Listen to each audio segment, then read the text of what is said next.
9 वर्ष से लगातार कंपनी में पूर्ण कर्तव्य निष्ठा और ईमानदारी के साथ कार्य करता रहा। जब हमारा अस्थायी कर्मचारी होने का नंबर आया, उस समय हीरो मोटोकॉर्प की मैनेजमेंट ने हमें नौकरी से निकाल दिया।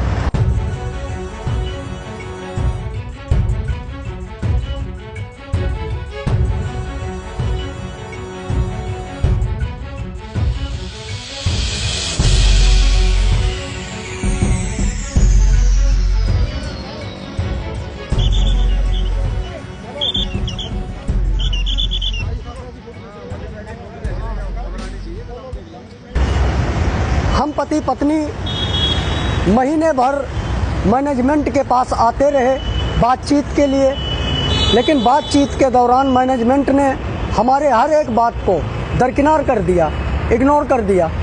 फिर हम हार के गुड़गांव श्रम न्यायालय का सहारा लिए। श्रम न्यायालय का सहारा लेने में 3 साल जब मुकदमा चला, उस समय हमारी पत्नी एक बार प्रेग्नेंट हुई। हमारे पास पैसे नहीं थे, आर्थिक तंगी चल रही थी।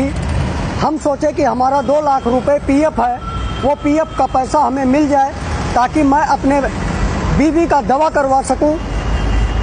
लेकिन कंपनी की मैनेजमेंट और कोर्ट ने हमारे पीएफ के पैसे तक को नहीं निकलने दिया और अंततोगत्वा 3 महीने बाद पेट में हमारा बच्चा खराब हो गया और उसे हम गुड़गांव के ही आयुष्मान हॉस्पिटल में ले जा करके बच्चे को खराब करवाए, जिसकी अटेस्टेड कॉपी हमारे पास पड़ी हुई है।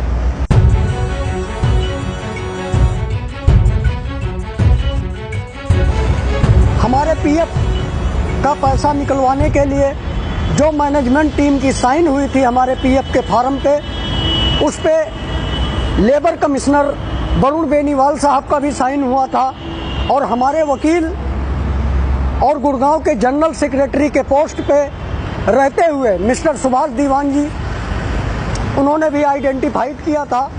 वो कॉपी पीएफ ऑफिस में गया, 3 महीने तक मुझे दौड़ाया गया, लेकिन हमारा पीएफ का पैसा नहीं निकला।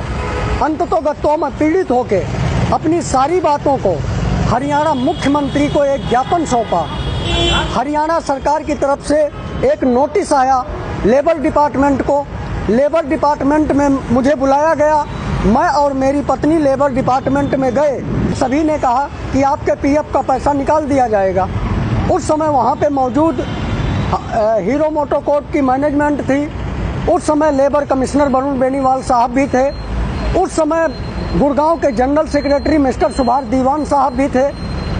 और इतने में लिख के एक लिखित बयान मुख्यमंत्री हरियाणा को भेज दिया गया कि अनिल ठाकुर के पीएफ के समस्या का समाधान कर दिया जा चुका है। लेकिन हमारी समस्या का कोई भी समाधान नहीं किया गया और एक झूठी रिपोर्ट हरियाणा सरकार को सौंपा गया गुड़गांव लेबर डिपार्टमेंट के द्वारा। आज हम और हमारी पत्नी खाने के लिए मजबूर हैं। आज हम धरने पे बैठे, धरने पे एक बोर्ड लेके हम बैठे। हीरो मोटोकॉर्प की मैनेजमेंट के द्वारा हमारे बोर्ड को तोड़ के फेंक दिया गया और हमारे अनशन को छिन्न भिन्न कर दिया गया। हम और हमारी पत्नी अब कहाँ जाएं?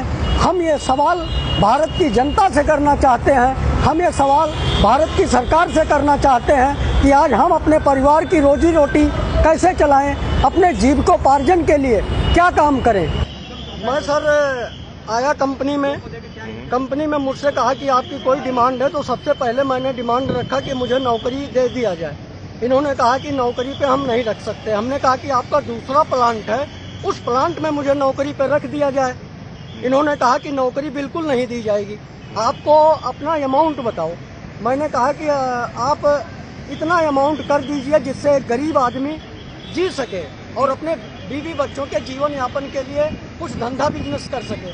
मैनेजमेंट ने मुझे जवाब दिया कि रेडी लगा लो।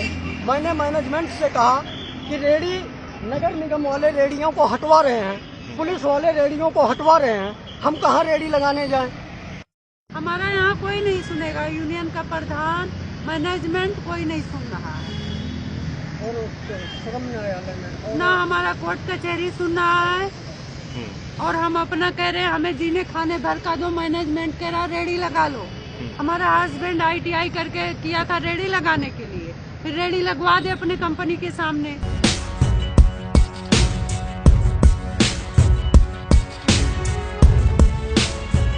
हमें कैंपस सिलेक्शन के थ्रू इलाहाबाद से लाया गया और ये कह के लाया गया कि आपको 5 साल में परमानेंट कर दिया जाएगा। 9 साल तक हम इस कंपनी में काम किए।